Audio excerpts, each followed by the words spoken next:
আসসালামু আলাইকুম। আমন্ত্রণ জানাচ্ছি আজকে এপিসোডটি দেখার জন্য। আশা করছি কাছে দূরে সবাই অনেক বেশি ভালো আছেন।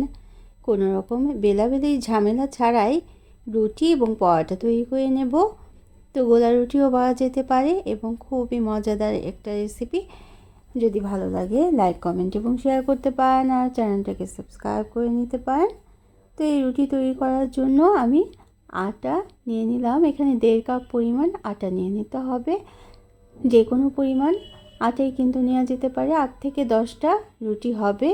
আধা চা চামচ লবণ দিয়ে দিতে হবে 1.5 কাপ আটার জন্য, এবং 1.5 কাপ আটার জন্য আমি 3 কাপ পরিমাণ পানি নেব। তবে পানির পরিমাণটা কিন্তু একবারেই পুরো পানিটা দেওয়া যাবে না।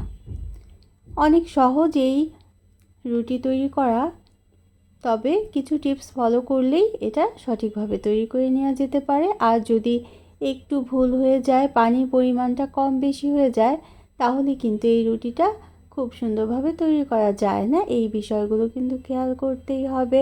একটা হ্যান্ড হুইস্ক নিয়ে নিলাম। তো প্রথম পর্যায়ে 1 কাপ পরিমাণ পানি দিয়ে 1.5 কাপ আটার মধ্যে এবং সামান্য লবণ দিয়ে হ্যান্ড হুইস্ক দিয়ে এভাবে করে মিশিয়ে নিতে হবে। কোনো লাম্পস যাতে না থাকে সেটা কিন্তু খেয়াল করতে হবে, এবং লাম্পস না থাকার জন্য খুব ভালোভাবে হ্যান্ড হুইস্ক দিয়েই মিশিয়ে নিতে হবে। চাইলে কিন্তু যে কোনো ধরনের একটা স্পুন দিয়েও এই কাজটা করা যেতে পারে, তবে একটু সময় নিয়েই এই কাজটা করতে হবে। প্রায় 8 থেকে 10 মিনিট সময় নিয়ে হ্যান্ড হুইস্ক দিয়ে বিট করে নিতে হবে। ধৈর্য ধরেই কাজটা করে নিতে হবে, তাহলেই কিন্তু খুব সুন্দরভাবে এই রুটিটা তৈরি করে নেওয়া যাবে। এবং তারপর আরও 2 কাপ পরিমাণ পানি দিয়ে দেব এবং একটা স্ট্রেনারের সাহায্যে এই গোলাটা ছেঁকে নিতে হবে। ছেঁকে নিলে কী হবে, উপরে যে একটু লাম্পস থেকে যায় ছোট ছোট, সেটা কিন্তু চলে যাবে এবং মসৃণ একটা এভাবে ব্যাটারটা তৈরি করে নেওয়া যাবে।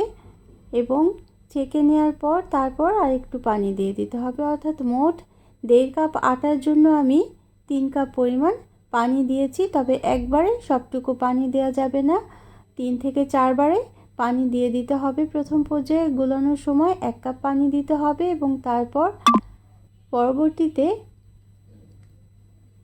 আরও 2 কাপ পরিমাণ পানি দিয়ে দিতে হবে এবং আমি স্ট্রেন করে নিলাম। স্ট্রেন করে নেওয়ার পর গোলাটা ঠিক এরকম হবে। ব্যাটারের ঘনত্বটা দেখেই বুঝে নিতে হবে। এখানে 1/4 চা চামচ পরিমাণ বেকিং সোডা দিয়ে দিলাম। বেকিং সোডাটা দিলে এটা কিন্তু একটা ছিদ্র ছিদ্র ভাব তৈরি হবে এই গোলা রুটিটায়। যে কোনো ননস্টিক প্যানে বা যে কোনো তেলে একটা কড়াইতে যদি এই রেসিপিটা তৈরি করা যায়, এই গোলা রুটিটা, তাহলে কিন্তু এটা অনেক সুন্দরভাবে তৈরি করা যায়। আমি একটা ব্রাশ দিয়ে বাটার ব্রাশ করে নিলাম এবং কিনারের দিকটা যাতে বাটারটা খুব ভালোভাবে থেকে যায় সেটা খেয়াল করতে হবে। তারপর একটা স্পুন দিয়ে বড় সাইজের একটা চামচ দিয়ে আমি 1.5 চামচের মতো দিয়ে দেব। যেহেতু আমার প্যানটা একটু ছোট, এজন্য 1.5 চামচ দিলেই খুব সুন্দরভাবে একটা রুটি ঠিক সাইজের রুটিটা তৈরি হয়ে যাবে। যদি 1 চামচ দেওয়া হয় তাহলে কিন্তু রুটির সাইজটা একটু ছোট হয়ে যায় এবং মোটাও হয়ে যায়। আর একটু পাতলা রুটি করার জন্যই কিন্তু একটু বড় করে তৈরি করে নিলেই এটা খুব সুন্দর হবে। খুব বেশি মোটা রুটি করলে এই রুটিটা খেতে অতটা ভালো লাগে না, বা খুব বেশি পাতলা রুটি করলে তখন কিন্তু ছিঁড়ে যেতে পারে। এই বিষয়গুলো খেয়াল করতে হবে। এখন একটু সময় নিয়ে এবং চুলার আঁচটা কিন্তু বাড়িয়ে দিতে হবে। এই পর্যায়ে চুলার আঁচটা বাড়ানো থাকবে। যদি চুলার আঁচটা কমানো থাকে তাহলে কিন্তু এই রুটিটা খুব সুন্দরভাবে তৈরি করা যায় না এবং হতে চায় না, আর মুচমুচেও হয় না।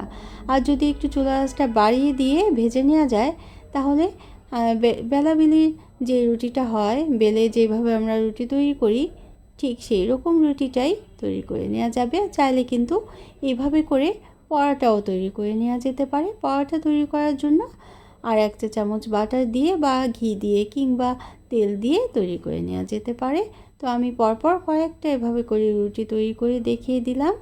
আজকের এই রুটি তৈরিটা এতটাই সহজ, এটা কিন্তু যে কেউ তৈরি করে নিতে পারবে। যাদের সকালবেলা খুব সময় কম থাকে তারাও কিন্তু এই রুটিটা তৈরি করে নিতে পারবে। আবার আগে তৈরি করে পরে গরম করেও খেয়ে নিতে পারবে। তবে গরম গরম খেলে কিন্তু উপরের দিকটা একটু মুচমুচে ভাব থাকে, সেটা কিন্তু খেতে অনেক বেশি ভালো লাগে। কিছুটা সময় ঢেকে রাখার পর তারপর উল্টে পাল্টে রুটিগুলো তৈরি করে নিতে হবে। ঢেকে রাখলে একটু তাড়াতাড়ি হয়ে যাবে এবং উপরের দিকটা ক্রিস্পি হয়ে যাবে। তো এই পর্যন্ত যারা দেখলেন একটা লাইক দিতে ভুলে গিয়েছেন, অবশ্যই কিন্তু একটা লাইক দিয়ে দিতে পারেন, প্রয়োজনীয় কমেন্ট করতে পারেন এবং শেয়ার করতে পারেন ফ্রেন্ডস অ্যান্ড ফ্যামিলির সাথে। আর যারা প্রথম ভিজিট করছেন তারা চাইলে চ্যানেলটিকে সাবস্ক্রাইব করে বেল বাটনটাকে একটা প্রেস করে রাখতে পারেন, তাহলে নোটিফিকেশন পেয়ে পরবর্তী রেসিপিগুলো দেখে নিতে পারবেন।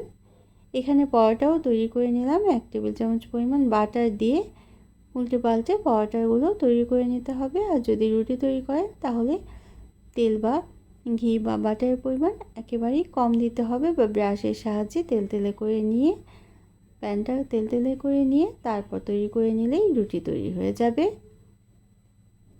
তো এই ফাঁকিবাজি রুটিও বলে থাকে অনেকে, তবে যে যাই বলুক, হাতে সময় কম থাকলে এই রুটিটা কিন্তু পারফেক্ট একটা রেসিপি।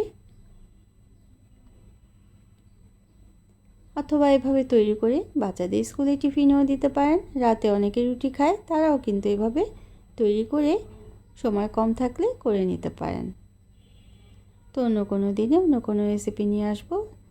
যারা এতক্ষণ সাথে থাকলেন তাদের জন্য রইল অনেক অনেক ভালোবাসা, অনেক অনেক শুভকামনা। সবগুলো উপকরণে সঠিক পরিমাণ যদি ঠিক এভাবে দিতে পারেন তাহলেই কিন্তু এই রুটিটা তৈরি করে নেওয়া যাবে। আর পরিমাণের কিছুই নাই, আর উপকরণেরও কিছুই নেই, মাত্র দুটো উপকরণ, অর্থাৎ আটা এবং পানি আর লবণ দিয়েই এই রুটিটা তৈরি করে নেওয়া যায়।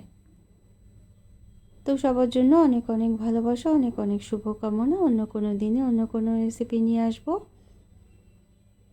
যারা সবসময় থাকছেন সাথে, কমেন্ট করছেন, তাদের জন্য রইল অনেক অনেক ভালোবাসা।